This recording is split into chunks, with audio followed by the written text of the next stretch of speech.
E aí pessoal, tudo bem? Sejam bem-vindos a mais um vídeo aqui da Acrópole. Eu sou o Luigi e no vídeo de hoje eu vou fazer uma indicação de leitura para vocês, que é o livro Eva, da escritora brasileira radicada na Inglaterra, Nara Vidal, que saiu agora em 2022 pela Todavia.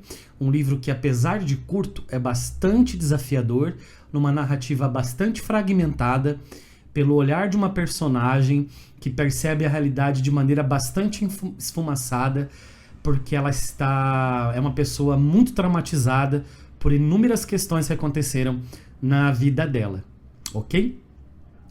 Antes de falar do livro um pouquinho, eu vou fazer um merchan. O primeiro deles é aquele para você se inscrever no canal, né? Aquele de sempre, para você ativar as notificações, dar o seu like, comentar aqui se você já leu esse livro ou se você conhece a autora. E um merchan aqui para falar desses dois livros. Primeiro esse aqui, Os Passos Vermelhos de John, um romance que eu escrevi, que saiu em 2020 pela Penalux. E aqui deste lado nós temos As Revelações de Arsène Lupin, que é um livro da literatura francesa, do Maurice Leblanc, que eu tive o prazer de ser um dos tradutores. Se você se interessar por esses dois livros, é só acessar os links que estão aqui na descrição do vídeo para você adquirir esses dois livros, ok? Bora falar então de Eva. 110 páginas de um turbilhão que faz a gente sentir como se estivesse sendo julgado, levado por um tornado, talvez, sabe? Porque a protagonista aqui, ela é complexa no bom sentido e complexa por tantas coisas acontecerem com ela e de tantas formas ela mostrar o mundo pra gente. É evidente que a primeira coisa aqui que fica clara, não tem como a gente não pensar nisso, né? É o nome, né? Na tradição aí cristã, Eva é um nome quase que pecaminoso, porque teria sido aquela que colocou a humanidade num caminho errado, tirando a humanidade do privilégio de estar no jardim com o seu criador. E esse nome, inclusive, que a personagem evidentemente não escolhe, como nenhum de nós escolhemos os nomes, são os pais que nos colocam esses nomes, parece que ela já nasceu fadada à crítica geral, porque é uma pessoa que tinha o diabo no corpo. E desde criança, essa mulher, ela é vista dessa maneira pelas pessoas em geral. A mãe leva ela muitas vezes na benzedeira, cheio de rezas, as pessoas rezam para tirar o diabo do corpo dela. E daí na adolescência, a mãe sempre criticando ali o tamanho da saia, o comportamento de menina que tem que se dar o respeito, etc. Essa mãe, na verdade, ela alterna numa espécie de amor, digamos assim, por uma violência muito extrema. A linha é muito tênue.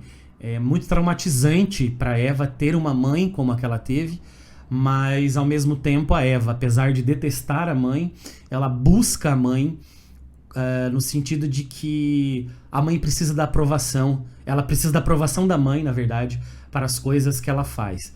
Parece uma busca incessante que não vai ter nunca fim, até porque a Eva, nas suas reflexões, ela faz a maioria dessas reflexões a partir de leituras de cartas que a mãe deixou para ela, e a mãe já faleceu. Então parece que ela não vai conseguir nunca acertar as contas com a mãe e nem com a realidade que a cerca. Depois de ser pega pelo marido traindo, né? Ela traiu o marido e essa vez que ela foi pega não foi nem a primeira vez que ela traiu o marido. O marido, assim, por piedade, deixou um apartamentinho pequeno, um predinho, uma espécie de predinho sobre loja comercial, para que a mãe do filho dele tivesse pelo menos um lugar para ficar. O filho fica com o pai, não com ela, e ela fica vivendo sozinha, morando em cima de uma floricultura e dando aulas de português para estrangeiros. Ela vê o mundo muito sob uma ótica de falsidade e ela tem uma dificuldade muito grande de interação social. Ela tenta conversar ali com as pessoas da floricultura que moram embaixo, que parece ser um casal. Durante anos ela tem uma relação meio que fria, mas morna, digamos assim, com esse casal. Ela passa, toma um café com eles, mas nunca se aprofunda demais, nunca se abre demais para eles. Abrir-se demais para os outros é muito doloroso para ela, porque ela já tem experiências muito traumatizantes ao longo da sua história, em se abrir e ter uma dimensão maior numa amizade com alguém. Ela tem algumas pessoas que a visitam, algumas amigas que levam chá, mas me parece que essas amigas, na verdade, não passam de colegas distantes que às vezes a visitam. Porque parece que é sempre um tom de chacota dessas amigas em relação a ela. Sempre são descritas com roupas estranhas, com sorrisos maléficos. Então a gente não sabe, na verdade, se as amigas realmente são assim, ou se são os traumas enormes que a Eva carrega que faz com que ela tenha uma leitura de mundo desse jeito. Sem querer passar pano pelas traições que a Eva teve em relação ao marido, né? Me parece que toda relação que ela tem, ela é uma relação que ela precisa passar pela dor. Me parece um eco que vem de um relacionamento familiar não resolvido e que ela nunca vai resolver de fato. E eu falei que a narrativa parece meio esfumaçada, né? Parece que tem ali uma bruma, como a gente diz aqui na minha região, uma cerração, né? Aquela nuvenzinha de manhã que você não consegue ver por onde vai. A sensação é essa que a gente tem quando vê a narrativa, mas talvez tenha uma outra metáfora legal aí. Ela fica vendo o mundo a partir de uma cortina de tule, se eu não me engano, acho que é tule o nome do tecido, marrom. Então esse marrom, né, esse amarronzado, digamos assim, é a partir dali que ela bota o olho dela para ver as coisas. Então me parece que o olhar dela todo está contaminado por esse tom marrom, que é só uma metáfora, na verdade, de como a visão dela em relação ao mundo e as coisas, né, foi construída. E esse comportamento das pessoas em relação a Eva, eu acho que aqui a gente pode fazer uma associação, uma metáfora em relação às mulheres, né, ao longo dos séculos, em que a liberdade feminina era uma coisa impensável. Cada mulher que foi vanguardista na sua época foi taxada de demônio. A gente pode ver na própria literatura, né? Ou a mulher ela é um anjo, ou a mulher ela é um demônio, ou ela é louca, né? Nunca existe um termo, um meio termo, ou meios termos. Deve existir tantos meios termos de uma personagem feminina, da mulher no geral, né? Mas a gente sempre historicamente insistiu em afogar, né, essas mulheres e colocá-las